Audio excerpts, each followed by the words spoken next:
damu ya yale matunda ambayo kwamba ulifanya kuyaiba ndio ambayo kwamba yamezaliwa huyo mtoto. Kwa hivyo mtoto amekosa adabu, amekosa akili kwa sababu amepatikana na damu mbaya. Angalia watoto wetu vipi tunawataraji wawe wazuri, huku umekesha mtoto amekeshewa na mgoka, wazazi wake wamekesha na mgoka, leo atafutie mtoto, nataraji mtoto atakuwa mwema? Ile mtoto bila shaka atakuwa na matatizo.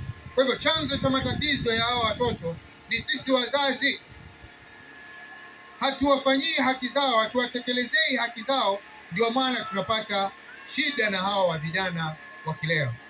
Tunakula vitu vya haram, tunakula haram, hatimaye tunataraji kwamba tufanye mapenzi tupate watoto wazuri. Kwa hivyo hayo ni baadhi ya maneno ya mambo ambayo kwamba ni lazima sisi tuangalie. Lengine ni mambo na majina. Haya majina sisi leo tuangalia majina, tutawapatia majina watoto wetu.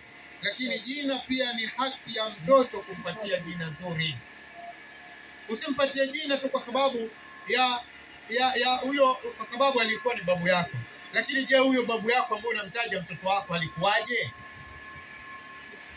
Alikuwa ni mzuri? Alikuwa na tabia nzuri?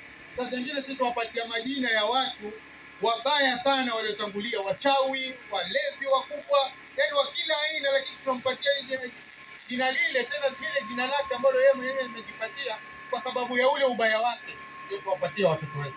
Hatuwezi kutarajia jino zuri kwa mdomo uliooza. Hili pia linachangia kupatikaniwa watoto wabaya.